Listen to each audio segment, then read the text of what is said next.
మోపిదేవి శ్రీ వల్లి దేవసేన సమేత సుబ్రహ్మణ్యేశ్వర స్వామి దేవాలయంలో గౌరవ ముఖ్యమంత్రి జనసేన అధినేత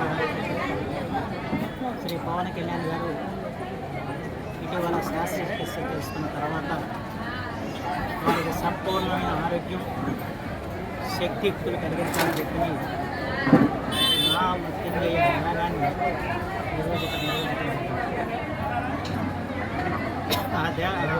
స్వామివారి ఆశీస్సులతో సంపూర్ణ ఆరోగ్యంతో సమాజ హితం కోరే పవన్ కళ్యాణ్ గారి నేతృత్వంలో రాష్ట్ర అభివృద్ధి పల్లెల ప్రగతి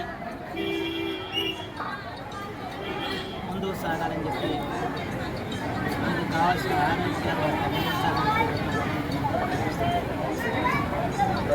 ఆయన ఎప్పుడు కూడా సామాన్య జనం గురించి ఆలోచిస్తారు. సొంత లాభం కొంత మానవుని ప్రభువాని తోటి దాన్ని అక్షరాల ఆచరణ చూపిస్తున్న నాయకులు ఆయన పదవిలో ఉన్నా లేకపోయినా ఎవరైతే బాధాతత్వ హృదయాలు ఉంటారో వాళ్ళకి అండగా నిలవాలని చెప్పి వాళ్ళకి కన్నీరు కుదవాలని గతంలో కూడా రాష్ట్రంలో రైతాంగం పెద్ద ఎత్తున ఆత్మహత్య చేసినప్పుడు వాళ్ళ కుటుంబానికి ఆదరవు కల్పించిన వ్యక్తి పవన్ కళ్యాణ్. అలాగే మన భారత స్వాతంత్రం వచ్చిన తర్వాత గిరిజన ప్రాంతాల్లో ఇంకా కూడా బాలింతలను డోలీలను మోసుకెళ్లాల్సిన పరిస్థితి, ఎక్కడ కూడా రహదారులు లేని స్థితి ఉన్న పరిస్థితులు ఆయన పంచాయతీరాజ్ గ్రామీణాభివృద్ధి శాఖ మంత్రిగా పదవి బాధ్యత చేపట్టి ఇవాళ గిరిజన ప్రాంతాలకు అత్యధిక ప్రాధాన్యత ఇచ్చే గిరిజన ప్రాంతాలకు ఒక రహదారి మార్గాలు కల్పించిన ఘనత చరిత్రలో పవన్ కళ్యాణ్. అలాగే పవన్ కళ్యాణ్ నియోజక అభివృద్ధి మీద ఆయన ప్రత్యేకమైన శ్రద్ధాశక్తితో చూపించి అధికారులకు ఆదేశాలు ఇచ్చి ఈరోజు నియోజకవర్గాన్ని అభివృద్ధి పదంలో పెంచడానికి సహకరిస్తున్నారు. ఈ రోజున పవన్ కళ్యాణ్ గారి యొక్క నాయకత్వం యొక్క ఆవశ్యకత ఈ రాష్ట్రానికి ఎంతగానో ఉంది. ఎందుకంటే స్వార్థరహితంగా సమాజం గురించి ఆలోచించే వ్యక్తి. అంతేకాదు మన ఎన్నికల్లో ఆయన అనేక త్యాగాలు చేసి చివరికి ప్రధానమంత్రి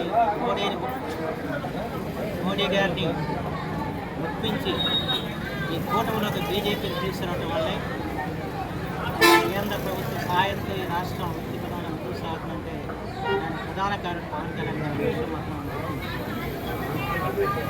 ముఖ్యమంత్రి శ్రీ నారా చంద్రబాబు గారు కూడా పవన్ కళ్యాణ్ గేమ్ చేంజర్ అని చెప్పి విస్తరించాలని కూడా మనం గుర్తించుకోవాల్సిన అవసరం.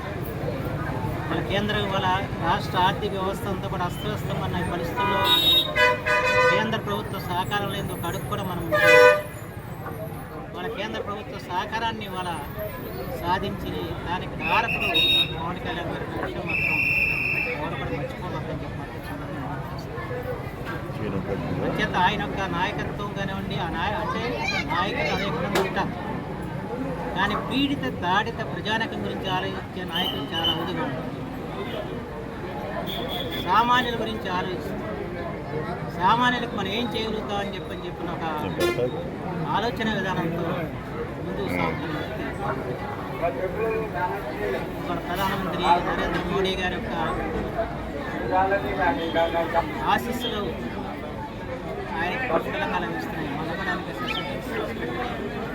ప్రధానమంత్రి గారు మాట్లాడి ఆయన ఆవిష్కరణ తీసుకున్నారంటే ఇవాళ అతని నాయకత్వ ప్రతిభని ఇవాళ ప్రధానమంత్రి గారు గుర్తించారంటే ఇలాంటి నాయకుడికి ఇవాళ మానవాళిగా మన యొక్క మద్దతు ఉంటుంది, దాని దేవతల మద్దతు కూడా భగవంతుడు ఆశీస్సులు అవసరం. అందులో మౌదేవి శ్రీ సుబ్రహ్మణ్యేశ్వర స్వామి పట్ల అపారమైన భక్తి ప్రపత్తులు పవన్ కళ్యాణ్ గారు ఉన్నాయి. చాలా సమావేశాల్లో మోగదేవి యొక్క విశిష్టతని, ఈ స్వామి యొక్క మహత్యాన్ని వారు చెప్పడం జరిగింది. అంతేకాకుండా ఇటీవల వారు వచ్చి స్వామివారిని దర్శించుకోవడం అంటే క్షేత్ర అభివృద్ధి మీద ఆయన ఎంతో ఆసక్తి చూపుతున్నారు. అంచేత మౌదేవి శ్రీ సుబ్రహ్మణ్యేశ్వర స్వామి కరుణా కటాక్షాలు దీవెనలు పవన్ కళ్యాణ్ ఉండాలని, వారు మంచి శక్తివంతుడై మంచి ఆరోగ్యాలు ఈ రాష్ట్ర సేవలో ఆయన ముందుకు సాగడానికి సుబ్రహ్మణ్య స్వామి ఆశీస్సులు ఉండాలని చెప్పి ఈ రోజున ఈ మృత్యుంజయ హోమాన్ని దీన్ని సహకరించిన అందరికీ నా ధన్యవాదాలు. ప్రత్యేకంగా జనసైనికులు, వీర మహిళలు పెద్ద ఎత్తున తరలివచ్చి నాయకుడికి ఇవాళ అండగా నిలవటం, అలాగే కూటమిలోని పార్టీ నాయకులు రావడం, నాయకుల విషయం అందరికీ